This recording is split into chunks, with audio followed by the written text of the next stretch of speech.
നമസ്കാരം. ഞാൻ ഡോക്ടർ കവിത, chief physician ആശുപത്രി. രാവിലെ എഴുന്നേറ്റാൽ തലയ്ക്ക് ഭാരമോ, രാത്രി ഉറങ്ങാൻ ബുദ്ധിമുട്ടോ, 8 മണിക്കൂർ കിടന്നാലും തളർച്ച അല്ലെങ്കിൽ ക്ഷീണം തോന്നുന്നുണ്ടോ എന്നുണ്ടെങ്കിൽ നിങ്ങൾക്ക് ഉറക്ക സംബന്ധമായ ഒരു പ്രശ്നം ഉണ്ടായേക്കാം. ഇന്നത്തെ വീഡിയോയിൽ 5 പ്രധാന സ്ലീപ്പ് ഡിസോർഡറുകളും എളുപ്പത്തിലുള്ള പരിഹാരങ്ങളുമാണ് ഇന്ന് ഞാൻ സംസാരിക്കാൻ പോകുന്നത്. 5 പ്രധാന ഉറക്ക രോഗങ്ങൾ എന്തൊക്കെയെന്ന് നോക്കിയാലോ? Insomnia, sleep apnoea, narcolepsy, restless leg syndrome, circadian rhythm disorder. ഇതേപോലെ 5 സ്ലീപ്പ് ഡിസോർഡേഴ്സ് ആണ് ഉള്ളത്. ഇൻസോമിയ, ഉറങ്ങാൻ ബുദ്ധിമുട്ട്. ഇടയ്ക്ക് എഴുന്നേറ്റാൽ വീണ്ടും ഉറങ്ങാൻ ശ്രമിച്ചാലും ഉറങ്ങാൻ കഴിയാൻ പറ്റാത്ത അല്ലെങ്കിൽ ഉറങ്ങാൻ പറ്റാത്ത ഒരു അവസ്ഥ. കാരണങ്ങൾ എന്തൊക്കെയാവാം?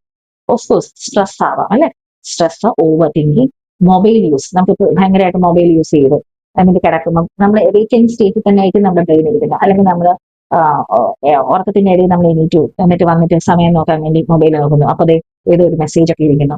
അപ്പൊ ആ മൊബൈൽ നോക്കുമ്പോഴത്തേക്കും നമ്മുടെ ആ ഉറക്കം എന്ന് പറയുന്നത് അങ്ങ് മാറും, അല്ലെ? അപ്പൊ ഇതേപോലെയുള്ള കാരണം കൊണ്ട് ഇൻസോമിയ ഉണ്ടായിരിക്കും. ഇനി അടുത്തതായിട്ട് എന്താ പറയുക? സ്ലീപ്പ് അപ്നിയ എന്ന് പറയുന്നത്. അപ്പം ഉറക്കത്തിൽ തടസ്സപ്പെടുന്ന ഒരു അവസ്ഥയാണ് സ്ലീപ്പ് അപ്നിയ എന്ന് പറയുന്നത്. ലക്ഷണങ്ങൾ എന്തൊക്കെയാണ്? വലിയ സ്നൂറിങ്, നല്ല കൂർക്കം വലിക്കുക, ഉറക്കത്തിൽ ശ്വാസം മുട്ട്, രാവിലെ ഭയങ്കര ക്ഷീണം ഒക്കെ ആയിരിക്കും ഇവർക്ക് കാണുന്നത്. ഇത് ഡോക്ടറിന്റെ ആവശ്യമായ കൂട്ടരാണ്. ഡോക്ടറിനെ കണ്ട് തന്നെ ഈ ബുദ്ധിമുട്ട് മാറ്റേണ്ടതാണ്. സ്വയം ചികിത്സ പാടില്ല. നാർക്കോലെപ്സി, പകൽ സമയത്ത് പെട്ടെന്ന് ഉറക്കം വരുന്ന ഒരു ഡിസോർഡറാണ്, സ്ലീപ്പ് ഡിസോർഡറാണ് ഈ നാർക്കോലെപ്സി. സ്ലീപ്പ് അറ്റാക്ക് എന്ന് പറയും. പെട്ടെന്ന് നമ്മൾ ഇങ്ങനെ ഇരിക്കുന്നു, പെട്ടെന്ന് ഉറങ്ങി വീഴുക, ചിലവർ ഡ്രൈവ് ചെയ്തുകൊണ്ടിരിക്കുമ്പോൾ ഉറങ്ങി പോവുക. ഇതും ഡോക്ടറിന്റെ നിർദ്ദേശപ്രകാരം മാത്രം ചികിത്സിക്കാൻ പറ്റുന്നതാണ്.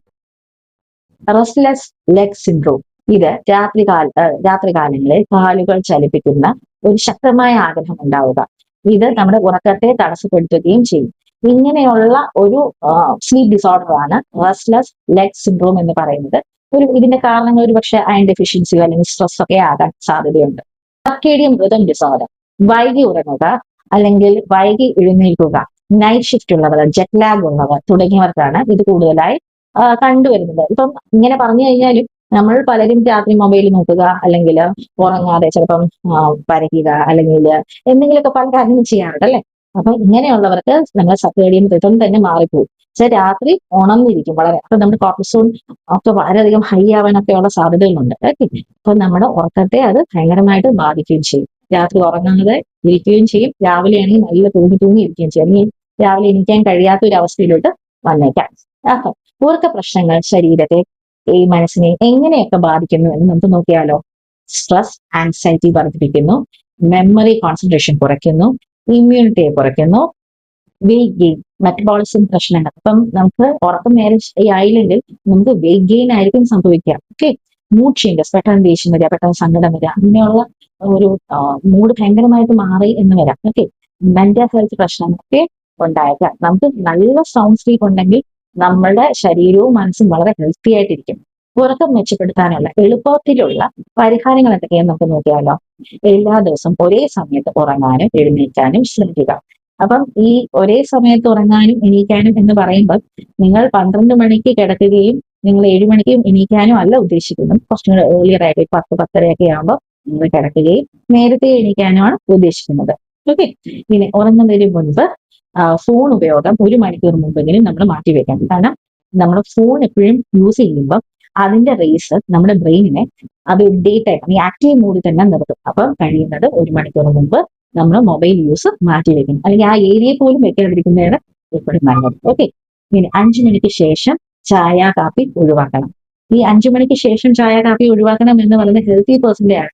ഇപ്പൊ ഉറക്കക്കുറവുള്ള ഒരു വ്യക്തിയാണ് എന്റെ അടുത്ത് ഇതേ കംപ്ലൈന്റ് വന്ന് പറയുകയാണെങ്കിൽ ഞാൻ പറയും നിങ്ങൾ കഴിയുന്നത് 3-3:30 മുമ്പ് ചായ കുടിക്കുക. എന്നാലേ രാത്രി നമ്മുടെ സ്ലീപ്പ് ഹോർമോൺസിനെ പ്രൊമോട്ട് ചെയ്യാൻ പറ്റുള്ളൂ. ഓക്കെ, ഉറങ്ങുന്ന മുറി എപ്പോഴും ശാന്തവും ഇരുണ്ടതുമായി സൂക്ഷിക്കുക. അതേപോലെ ഒരു ചെറു തണുപ്പ് എപ്പോഴും കീപ്പ് ചെയ്യാൻ ശ്രമിക്കുക. Relaxation, deep breathing, Soham meditation, gentle stretching, ചാനലായ ക്രിയേഷൻ തന്നെ സോഹം മെഡിറ്റേഷനും അല്ലെങ്കിൽ റിലാക്സേഷൻ ടെക്നിക്സ് ഞാൻ വീഡിയോ ആയിട്ട് തന്നെ കൊടുത്തിട്ടുണ്ട്. നിങ്ങൾക്ക് വേണമെങ്കിൽ അത് നോക്കാവുന്നതാണ്. പിന്നെ രാത്രി ഹെവി മീൽ, അതെന്ന് വെച്ചാൽ ഭയങ്കര ബിരിയാണി, അതേപോലെയുള്ള കുറച്ച് ഹെവി ആയിട്ടുള്ള ഭക്ഷണങ്ങൾ കഴിയുന്നതും ഒഴിവാക്കുക. പിന്നെ ഉറക്കം തീരെ കുറവായിട്ടുള്ളവർ കഴിയുന്നത് പകൽ ഉറക്കം കഴിയുമെങ്കിൽ ഒന്ന് അവോയ്ഡ് ചെയ്യാൻ ശ്രമിക്കുക. ഇൻ കേസ് നമുക്ക് അവർക്ക് അത്യാവശ്യമായിട്ട് ഉറങ്ങിയേ പറ്റൂ എന്നുണ്ടെങ്കിൽ ഒരു 15 മിനിറ്റ് തൊട്ട് 20 മിനിറ്റ് വരെ പവർ നാപ്പ് എന്ന് പറയും. പവർ നാപ്പ് നിങ്ങൾക്ക് ചെയ്യാവുന്നതേ ഉള്ളൂ. ഉറങ്ങുന്നതിന് മുമ്പ് ചൂടുവെള്ളത്തിൽ കുളിക്കുന്നത് നമ്മുടെ ശരീരത്തെയും മനസ്സിനെയും ഒന്ന് റിലാക്സ് ആക്കാൻ സഹായിക്കുന്നതാണ്.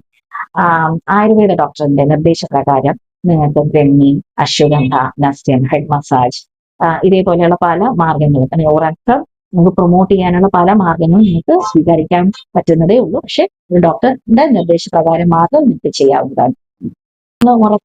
ഉറക്കത്തിന്റെ ടൈപ്പ് പറഞ്ഞു, എന്തൊക്കെ ചെയ്താൽ നിങ്ങൾക്ക് ഉറക്കം കിട്ടുമെന്നൊക്കെ പറഞ്ഞല്ലേ.